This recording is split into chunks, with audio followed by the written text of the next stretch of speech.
तो आज हम स्टार्ट करने वाले एक नई सीरीज़ जिसमें मैं आपको बताऊंगा कि स्टॉक मार्केट में स्टॉक्स के चार्ट कैसे रीड करते हैं।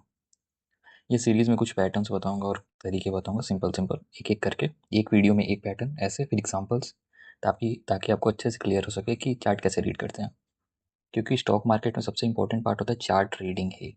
और बहुत से लोगों को चार्ट रीड करना नहीं आता है, तो उस कारण आपको दूसरे पर रिलाई करना पड़ता है या फिर टेलीग्राम ग्रुप ज्वाइन करने पड़ते हैं या फिर यूट्यूब वीडियोज़ देखने पड़ते हैं। ठीक है, तो मैं वो चीज़ें डिस्कस करने वाला जो खुद मैं पर्सनली यूज़ करता हूँ एक एक करके। ठीक है, तो चलिए स्टार्ट करते हैं। सबसे पहले हम स्टार्ट करेंगे सपोर्ट एंड रेजिस्टेंस से। ठीक है, सपोर्ट एंड रेजिस्टेंस। ठीक, ये टिपिकली पहले मैं इसको डिफाइन कर देता हूँ, उसको उसके बाद मैं इसका एडवांस वर्जन बताऊंगा। ठीक है, सपोर्ट एंड रेजिस्टेंस क्या होता है। सपोर्ट एंड रेजिस्टेंस, सबसे पहले सपोज करिए कि आप एक रूम में हैं। ठीक, एक ये समझ लीजिए एक रूम है रेक्टेंगुलर शेप का। ठीक है, और आप यहाँ पे खड़े हैं। मान लो कि ये आप हो और इस रूम पे आप खड़े हो। ठीक है, ये हाथ होगा, ये पैर, ये सर। ठीक है, तो ठीक है। अब सपोर्ट क्या होता है? जनरली सपोर्ट वो होता है जो आपको नीचे गिरने से रुकता है। ठीक है, अब रूम में सपोर्ट क्या हो सकता है? फ्लोर, जिस पे आप खड़े हो। ठीक है, तो फ्लोर आपके लिए सपोर्ट हो गया, वो आपको नीचे गिरने से रोकेगा। सिंपल है। और रेजिस्टेंस क्या होता है? ठीक है, जैसे इस केस में देखा जाए तो ये वाला, ये फ्लोर, ये सपोर्ट। ठीक है, अब रेजिस्टेंस क्या है? ठीक है, तो सपोज आपने जंप करना स्टार्ट किया, तो अब जंप कितना ऊपर कर लोगे? जहाँ तक ये ऊपर टॉप फ्लोर है, ऊपर की दीवार है, दीवार जितनी ऊपर है उससे ऊपर तो आप नहीं कूद पाओगे। और आपने जंप करके टॉप को टच भी कर लिया, तो आप उसके ऊपर नहीं जा सकते हो। तो यानी टॉप का जो दीवार है वो आपके लिए एक रेजिस्टेंस का काम कर रही है, जो ऊपर बढ़ने से रोक रहा है। ठीक है, तो ये हो जाता है रेजिस्टेंस। एक रूम को सिंपल इमेजिन करो, जो आपको नीचे खड़े रहने पे यानी नीचे गिरने से रोक रहा है वो गया सपोर्ट, और जो आपको ऊपर बढ़ने से रोक रहा है वो गया रेजिस्टेंस। बस इतना ही सिंपल है, सपोर्ट एंड रेजिस्टेंस। ठीक है, ये बेसिक था। इसका थोड़ा एडवांस वर्जन देखते हैं। एडवांस वर्जन में मेरे सर ने ये मुझे सिखाया, जिनका नाम है विजय सर। मतलब नाम विजय सर नहीं है, नाम विजय सर ने, मुझे नहीं पता, मैं उन्हें विजय विजय सर ही बुलाता हूँ। तो उन्होंने ये थ्योरी ईजाद की है, ट्रैफिक जाम थ्योरी। ठीक है, तो आप सपोर्ट रेजिस्टेंस में आपको जनरली ट्रेंड लाइन ड्रॉ करने पड़ते हैं, पर इसमें आपको ट्रेंड लाइन ड्रॉ करने की जरूरत नहीं है, आप देख के पता चल जाएगा कि ट्रैफिक जाम क्या है। ठीक है, पहले मैं थ्योरी बता देता हूँ, फिर मैं आपको एग्जाम्पल से एक्सप्लेन करूँगा। थ्योरी ये कहती है कि अगर आप किसी ट्रैफिक जाम में फंस जाते हो, तो सपोज मान लीजिए ट्रैफिक जाम 30 मिनट का है, आपको ऑफिस से घर जाना है। तो जैसे ही ट्रैफिक जाम खुलेगा आप एकदम तेज़ी से निकलोगे, क्योंकि आप 30 मिनट तक फंसे हुए थे। अब सपोज आप 1 घंटे फंसे हुए, तो आप और जल्दी घर जाना चाहोगे। सपोज 2 घंटे फंसे हो तो और ज़्यादा जल्दी घर जाना चाहोगे, है ना? जैसे अभी कुंभ स्नान का मेला हुआ था, जिसमें बहुत ज़्यादा ट्रैफिक जाम था, तो लोग फंसे हुए थे। तो लोग इंतजार कर रहे थे कि कब ये ट्रैफिक जाम खुलेगा और कब वो ऊपर जाएंगे। ठीक है, ऊपर सॉरी, कब वो मेले में जाएंगे या फिर घर जाएंगे। ठीक है, तो ट्रैफिक जाम एक थ्योरी है। तो वैसे ही ट्रैफिक जाम को हम लोग स्टॉक चार्ट से रिलेट करेंगे कि एक स्टॉक जितना लंबा कंसोलिडेट कर रहा है, ठीक है, मतलब एक रेंज में ही मूव कर रहा है, और जितना ज़्यादा वो उस रेंज में मूव कर रहा है, वो रेंज ब्रेक करते उतनी ही तेज़ी से ऊपर जाएगा और उतना ही ज़्यादा मूव देगा। ठीक है, जैसे कि सपोज, हाँ, ये एक लाइन है। ठीक है, एक और ये दो लाइन है। ठीक है, अब इसके बीच में कोई स्टॉक ऐसे मूव दे रहा है। ठीक है, ऐसे ऐसे ऐसे ऐसे ऐसे और ऐसे रेंज में ही मूव कर रहा है। ठीक है, और ये अचानक से रेंज ब्रेक करता है, तो इसके ऊपर जाने की प्रोबेबिलिटी स्पीड से बहुत ज़्यादा बढ़ जाती है। मतलब जितना लंबा ये रेंज रहेगा, ठीक है, जितना लंबा रेंज उतना ही ज़्यादा स्टॉक मूव करेगा, यानी उतना ज़्यादा रिटर्न मिलेगा। ठीक है, इसको चार्ट पे देखते हैं। सबसे पहले अब देखो, ट्रैफिक जाम को आप किसी भी टाइम फ्रेम पे ही देख सकते हो। ठीक है, लेकिन मैं ये कंसिडर करूँगा, मतलब बोलूँगा कि आप लंबे टाइम फ्रेम से देखना स्टार्ट करोगे तो ब्रॉडर पिक्चर क्लियर होगी। ब्रॉडर पिक्चर क्लियर होगी तो आपको ज़्यादा समझने में आसानी होगी। जैसे आजकल सिल्वर बहुत ट्रेंड में है। ठीक है, तो सिल्वर में ऐसा बोला जा रहा है कि सिल्वर बहुत अच्छा रिटर्न दे सकता है। देखिए, आपको ये ट्रैफिक जैम दिख रहा है और ये मंथली चार्ट है। ठीक है, ऑलमोस्ट देखें तो ये 2020 जुलाई से ये ट्रैफिक जाम चल रहा है, और पहला ट्रैफिक जाम इसने तोड़ा है मई 24 में। ठीक है, लेकिन वो ट्रैफिक जाम टूटा है तो एक और ट्रैफिक जाम लग गया हुआ है। अब ये ट्रैफिक जाम ब्रेक हुआ है। ठीक है, अब ये ब्रेक हुआ है तो और चांसेस है कि ऊपर जाएगा। तो चार्ट बोल रहा है कि बहुत लंबे टाइम से ये ट्रैफिक जाम में था और ट्रैफिक जाम अब ब्रेक हुआ, तो स्टॉक के भागने के चांस तो उतने ही ज़्यादा रहेंगे ना। और ये छोटा मोटा ट्रैफिक जाम नहीं है, ठीक है। सबसे पहले ये अगर देखा जाए तो ये कैंडल है 1 जुलाई 2020 की, और यहाँ ब्रेक किया इसने 24 में, ठीक है। ऑलमोस्ट 5 साल तक एक रेंज में रहा था। रेंज ब्रेक करते ही सपोज इसका हाई था 77949, और ये तुरंत 77949 से सीधे 96,000 गया। आप डिफरेंस देख रहे हो, ये हाई कितना है सिल्वर का हाई 77949, और इसने ब्रेक करते ही सीधे गया 96493 पे, ठीक है। रिटर्न कैलकुलेट कर लेता है,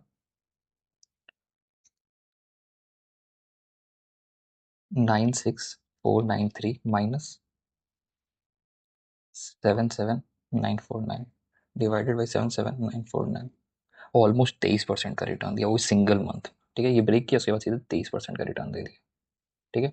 अभी अनदर ट्रैफिक जाम में फंसा हुआ है जो इतनी लंबी तो नहीं है, बट देखिए 24 मई से लेकर ऑलमोस्ट 1 साल का ये है, तो यहाँ से 10% तो मिनिमम एक्सपेक्ट कर ही सकते हैं, ठीक है। ये भी एक ट्रैफिक जाम ही है। मैं आपको ड्रॉ करके दिखा रहा हूँ, पर आपको ड्रॉ करने की जरूरत नहीं है, ये तो आपको सिंपल दिख रहा है कि एग्जाम है, ठीक है। ये ब्रेक हुआ, यानी सिल्वर और ऊपर मूव करेगा, ठीक है। और ये कहा भी जा रहा है बहुत ज़्यादा ट्रेंडिंग में कि सिल्वर मूव करेगा ऊपर, अप मूव देगा।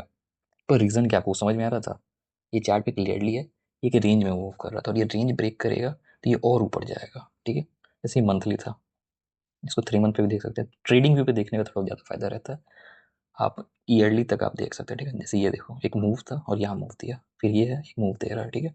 ऑलमोस्ट 1 साल भी इसने ब्रेक किया है, तो 10% मिनिमम तो जाएगा ही जाएगा। मान लो इसका हाई है 102040, ठीक है। 102040, इसका 10% मान लो तो 10,204 पॉइंट हो जाते हैं, यानी 10,000 पॉइंट तो ये दे सकता है यहाँ से, ठीक है। सिंपल है। अब एग्जाम्पल्स और एग्जाम्पल्स देखते हैं इसमें। अब दूसरा एग्जाम्पल हम देखते हैं निफ्टी का, या फिर गोल्ड देखते हैं, ठीक है। गोल्ड, क्योंकि गोल्ड बहुत ट्रेंडिंग में था। देखिए ये 3 मंथ्स का ही है, लेकिन ये देखिए ये एक तरह से एक ट्रैफिक जाम है, ठीक है। ये 3 मंथ्स का, देखिए अप्रैल 2020 से ये अगर देखा जाए तो जनवरी 2023, ऑलमोस्ट 4 साल का था। 4 साल ये इसने रेंज में काटा है, और उसके बाद जो ये भागना स्टार्ट किया है, अगर ये भी हाई पकड़ ले 60,000 से सीधे ऑलमोस्ट इसने 1 लाख टच किया है। 50% से भी ज़्यादा रिटर्न दिया इसने गोल्ड ने, ठीक है। 4 साल का जो कंसोलिडेशन ब्रेक कर रहा है, तो आपको क्या लगता है वो रिटर्न नहीं देगा? ऑब्वियसली देगा, बहुत तगड़ा रिटर्न देगा। और सिल्वर तो अभी चलना स्टार्ट भी नहीं किया, ठीक है। वो तो 4 साल का वो रेंज ब्रेक करने के बाद एक फिर रेंज में आ गया होगा, और यहाँ से तो और ऊपर जाना है उससे। गोल्ड तो फिर भी ऑलमोस्ट 50% का रिटर्न दे चुका है, सिल्वर तो मूव भी नहीं किया, तो सिल्वर में अच्छे पैसे बनेंगे, ठीक है। अगर मंथली पे देखना चाहते हैं, देखिए ये कैसे रेंज में ही चल रहा था, सो रेंज ब्रेक करके कैसे ऊपर मूव दे रहा है, ठीक है। और एग्जाम्पल देखते हैं निफ्टी का मूव, कि निफ्टी भी अभी लोग बात कर रहे हैं। देखिए ये वीकली चार्ट है, ठीक है। अब ऐसा देखिए, पहले आप मंथली देखो, फिर वीकली देखो, फिर डेली देखो, फिर आप चाहो तो और छोटे टाइम फ्रेम पे भी कर सकते हो, या फिर आप 3 मंथ से स्टार्ट करो, फिर मंथली देखो, फिर वीकली देखो, और फिर डेली देखो। ये देखो ये ट्रैफिक जैम में फंसा था 1 2 3 4 5 6 6 हफ्ते, 1.5 महीने तक ये ट्रैफिक जैम में फंसा था, कोई मूव ही नहीं दे रहा था। अब इसने ब्रेक किया, क्या लगता है ये लाइफ टाइम आ नहीं जाएगा? अभी चल रहा है 25,637, 26,200 का ऑलमोस्ट लाइफ टाइम आएगा, तो वो आराम से इजिली टच कर जाएगा, ठीक है। अब देखते हैं बैंक निफ्टी, ठीक है। समझ में आ रहा है ट्रैफिक जाम क्या है? बैंक निफ्टी तो अभी चलना स्टार्ट भी नहीं किया। देखो एक बड़ी सी ग्रीन कैंडल, इसका मूव था इसमें, ठीक है। इसके अंदर ही मूव कर रहा था एक रेंज में, इसका टॉप और इसके बॉटम पे। उसने ये ब्रेक किया, ठीक है। इस कैंडल ने ब्रेक किया, अगला कैंडल कुछ नहीं, अब इस कैंडल से भागना स्टार्ट किया। ये आराम से जा सकता है 60,000 तक तो जा सकता है, ठीक है। यहाँ देखो रेंज दिख रहा है, एक रेंज में ही था, उससे ऊपर जा ही नहीं रहा था। इसने रेंज ब्रेक किया, और ये देखो ये कल फट सकता है। नहीं अच्छा ये वीकली है, ठीक है। ये वीकली में ये और ऊपर जाने को दिखा रहा है, ठीक है। और ये बहुत सिंपल पैटर्न है, ट्रैफिक जैम देख लो, ट्रैफिक जैम ब्रेक हुआ ऊपर जाएगा, ठीक है। तो हमने निफ्टी देखा, बैंक निफ्टी, गोल्ड, सिल्वर, थोड़ा स्टॉक्स देख लेते हैं, ठीक है। एफ ले, ठीक है, एफ ले देखो, इस पर आप स्विंग ट्रेड कर सकते हो, ठीक है। सबसे पहले यहाँ से इसका ट्रैफिक जैम था, एक ट्रैफिक जैम में चल रहा था, इसने ये ब्रेक किया और वो अगेन ट्रैफिक जैम में ही आ गया, अगर ऐसे देखें तो इसने दो ट्रैफिक जैम ब्रेक किया। ये अभी 19 है, यहाँ से 10 15 20% तो स्विंग में आराम से दे सकता है ये, ठीक है। जितना लंबा, ये मंथली है, जितना लंबा ट्रैफिक जैम उतना ज़्यादा रिटर्न, ठीक है। हाँ, पर आप ऐसे नहीं कर सकते हो कि आप सब पे एक ही थ्योरी अप्लाई करोगे। जैसे मान लो कि सपोज जैसे गोल्ड ने 4 साल का ब्रेकआउट दिया तो 50% से ऊपर रिटर्न दिया, तो अब ऐसा नहीं कि वो निफ्टी में लगाओ, बैंक निफ्टी में लगाओ, रिलायंस HDFC बैंक सब में सेम ही थ्योरी लगाने लगो, वैसा नहीं होता। हर स्टॉक, हर इंडेक्स की अपनी चाल होती है, आपको चाल के अकॉर्डिंग देखना है कि उतना मूव दे पाएगा कि नहीं। अब आप मान लो कि ITC है जो बहुत धीरे धीरे भागता है, या फिर PSU स्टॉक है, बैंक ऑफ बड़ौदा या फिर कैनरा बैंक जो बहुत स्लो मूव करता है, आप उस पर अप्लाई करने लगो कि गोल्ड भागा तो ये भी भागेगा, तो वैसा तो नहीं होता है ना। इंसान और स्टॉक सबकी चाल अलग अलग होती है, तो आप सब पे सेम जैसे अप्लाई नहीं कर सकते हो। आप ये अप्लाई कर सकते हो कि जितना लंबा ट्रैफिक जाम उतना ही ज़्यादा मूव आएगा, ठीक है। अब मैंने एक मल्टीबैगर सीरीज में वीडियो बनाई थी, ठीक है, इस स्टॉक पे, शंकरा नाम है, देखो ये स्टॉक देखो कितने लंबे कंसोलिडेशन में था। ये ऑलमोस्ट ऑलमोस्ट 2018 यानी 7 साल से कंसोलिडेट कर रहा था और इसने कंसोलिडेशन ब्रेक किया।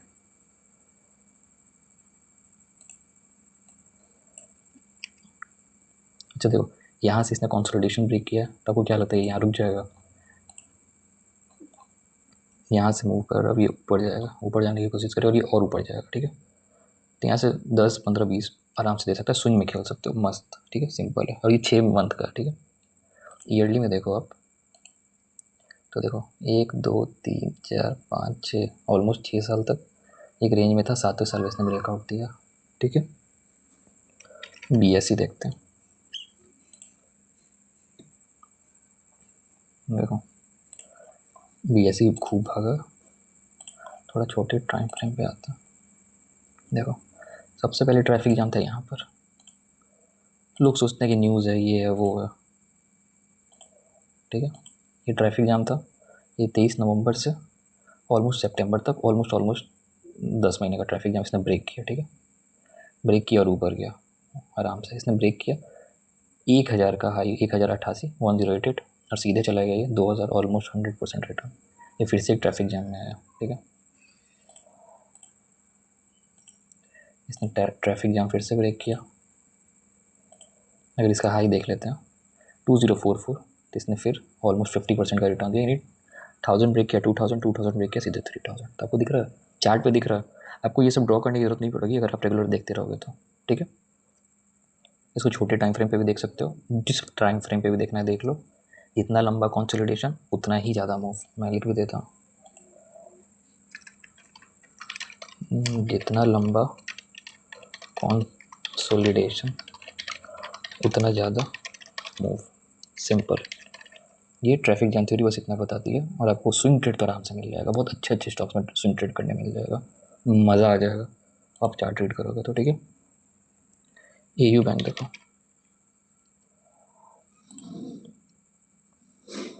देखो कितने लंबे ट्रैफिक जैम में, ठीक है। और ये ब्रेक करने वाला है ये ट्रैफिक जैम, ये देख रहे हो, ये ब्रेक करने के वर्ज पे, ठीक है। ये ब्रेक करेगा तो आपको लगता है रुक जाएगा, कब से ये ट्रैफिक जैम, अगर यहाँ से पकड़े तो 2021 से है, और अभी 25 चल रहा है, ऑलमोस्ट 4 साल से, ठीक है। 21 22 23 24 25, ऑलमोस्ट 5 साल से, 5 साल के बाद ये आपको लगता है यू बैंक यहाँ रुक जाएगा? ये ऑलमोस्ट यहाँ से तो कम से कम 1500 2000 चला जाएगा। हाँ, फंडामेंटल पे भी डिपेंड करता था, फंडामेंटल भी एक बार चेक कर लोगे तो आपको बहुत ज़्यादा एज प्रोवाइड होगा। टेक्निकल देख रहे हो कि यहाँ ब्रेकआउट मिलने वाला है, और फंडामेंटल देख रहे हो कि स्टॉक भी अच्छा है, तो यानी मूवमेंट आएगा, ठीक है। अब एक देखते हैं बेल, भारत इलेक्ट्रॉनिक्स, ठीक है। देखो दिख रहा है ट्रैफिक जैम, ये मेरे सर ने सिखाया, तो मैं क्रेडिट नहीं लेना चाहता हूँ, क्रेडिट उनको है, उन्होंने मुझे सिखाया, मैं आप लोगों को सिखा रहा हूँ। तो एक ट्रैफिक जैम में था, इसने ब्रेक किया और ये अप मूव दे रहा है, ठीक है। ये मंथली चार्ट है, जितने चार्ट्स हो सके देखो, ट्रैफिक जैम ढूंढो और देखो कि कितना भाग रहा है, ठीक है। एक और लास्ट, भारती एयरटेल, ठीक है। देखो भारती एयरटेल में से एक ट्रैफिक जैम में था, इसने ब्रेक किया, ये ब्रेक किया, इस मंथ मूव नहीं दिया, मतलब लास्ट मंथ, इस मंथ में ये भागना स्टार्ट कर रहा है, ये और ऊपर जा सकता है, ठीक है। तो ये था। अब बात करते कंसोलिडेशन क्यों होता है, ठीक है। कंसोलिडेशन या ट्रैफिक जाम क्यों होता है मार्केट में? कंसोलिडेशन ट्रैफिक जाम दो रीजन से होता है, ठीक है। पहला रीज़न होता है एक्यूमुलेशन, ठीक है। मीन्स बड़ा ऑपरेटर होता है जिसके बहुत सारे पैसे होते हैं, उसने देखा है कि प्राइस अच्छा मिल रहा है तो एक्यूमुलेट कर लेते हैं, ज़्यादा से ज़्यादा माल यानी स्टॉक शेयर्स एक्यूमुलेट कर लेते हैं, ताकि जब वो स्टॉक एक रेंज से ब्रेक करे तो वो प्रॉफिट वो चले आराम से और अच्छा खासा पैसा बना सके, ठीक है। तो एक्यूमुलेशन होता है कि बड़े प्लेयर्स स्टॉक्स एक्यूमुलेट कर रहे हैं क्योंकि प्राइस सही है और स्टॉक इनफ टूट चुका होता है या और भागने की पोटेंशियल रखता है, ठीक है। दूसरा होता है distribution, means operator enough profit बना चुका है और वो उसे सेल करने वाला है,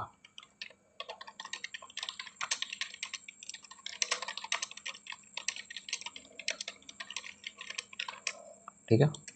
देखिए मार्केट साइकिल नाम की एक चीज़ होती है, ठीक है। मार्केट साइकिल, इसमें 4 फेज होते हैं। पहला होता है एक्यूमुलेशन, दूसरा होता है मार्कअप, यानी एक तरह से देखो तो ब्रेकआउट बोल सकते हैं, ब्रेकआउट फेज, ठीक है। Break out phase. तीसरा होता है डिस्ट्रीब्यूशन, मीन्स प्रॉफिट बुकिंग, यहाँ स्टॉक बड़ा ऑपरेटर अपना माल बेच देता है। और चौथा होता है करेक्शन फेज, माल बेचने के बाद एक करेक्शन आता है, ठीक है। जैसे मैं यहाँ देखो, ये मोटा मोटी बताने के लिए, जैसे ये सबसे पहले एक्यूमुलेशन स्टार्ट हुआ ऐसे ऐसे करके, ठीक है। यहाँ बड़ा प्लेयर अपना माल वो कर रहा है, जमा कर रहा है, अब स्टॉक भागा ब्रेकआउट करके, अब यहाँ से यहाँ तक आने में बड़े प्लेयर को प्रॉफिट हो रहा है, ठीक है। अब फिर यहाँ से यहाँ वो फिर एक रेंज में आएगा, ठीक। और उसके बाद यहाँ बड़ा प्लेयर अपना माल बेचता है, उसका एक करेक्शन आता है, ठीक है। एग्जैक्टली सेम टू सेम ऐसा नहीं होता, ठीक है। चार्ट के ऊपर भी डिपेंड करता है, ऐसा भी केस हो सकता है एक्यूमुलेट हुआ, ये प्रॉफिट हुआ, यहाँ फिर ऐसे बना एक्यूमुलेशन, नीचे जाने के मतलब यहाँ भी हो सकता है कि और ऊपर ही चला जाए, जैसे बीएससी में हमने देखा, ठीक है। बीएससी,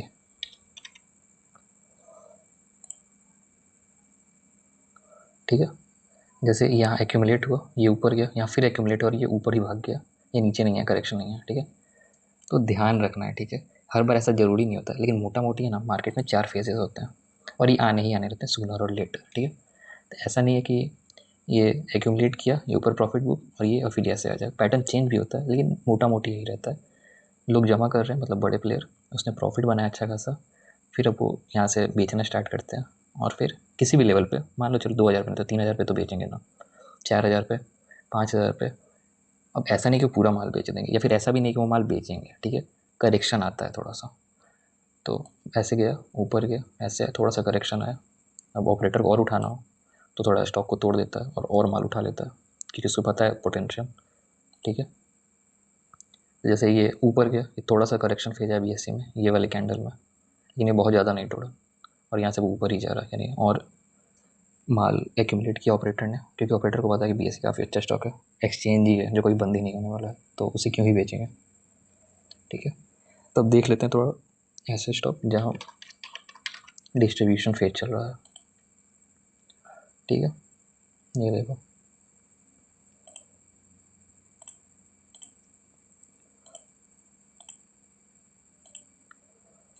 एक रेंज आया, ठीक है। रेंज के बाद ये स्टॉक टूट रहा है, यहाँ है, थोड़ा और टूट सकता है आराम से, ठीक है। इसको डिस्ट्रीब्यूशन फेज बोल सकते हैं।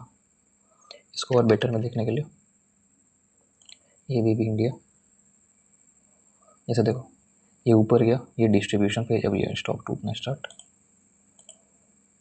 ठीक है।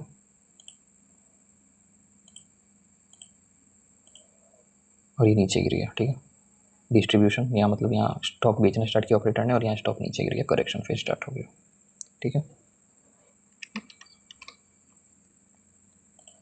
देखो बड़े प्लेयर के साथ ये प्रॉब्लम है, उसके पास बहुत सारा पैसा है, ठीक है, और वो बहुत सारा पैसा बिना चार्ट पे शो किए हुए लगा ही नहीं सकता और निकाल भी नहीं सकता, इसलिए बोला जाता है चार्ट इंपॉर्टेंट होता है, वो चार्ट पे दिख जाता है। ATGL देखो इस फेज़ में डिस्ट्रीब्यूशन हुआ, उसके बाद स्टॉक धड़ा गिर गया, ठीक है। अगर न्यूज़ भी रहती है ना, तो ऐसा नहीं है कि न्यूज़ आने के बाद ही बड़े प्लेयर काम करते हैं, न्यूज़ भी बड़े प्लेयर्स को पहले पता रहती है, तो पहले से ही पोजीशन बना के रखते हैं, और उसके बाद जैसे ही न्यूज़ ब्रेकआउट होती है या तो वो प्रॉफिट बुक कर लेते हैं या फिर रन करने देते हैं, एक एग्जैक्ट टाइम पे वो अपना प्रॉफिट बुक करते हैं, ठीक है। तो आई होप आप लोगों को ट्रैफिक जैम थ्योरी समझ में आई होगी, तो एक थैंक यू विजय सर को, ठीक है, क्योंकि उन्होंने ही सिखाया। और ज़्यादा से ज़्यादा चार्ट देखने की कोशिश करें और ट्रैफिक जैम ढूंढें, और स्विंग ट्रेड्स तो आराम से ले सकते हैं, ठीक है। तो चलिए, अच्छा लगा तो वीडियो को लाइक सब्सक्राइब और शेयर जरूर करेंगे। चलिए, थैंक यू।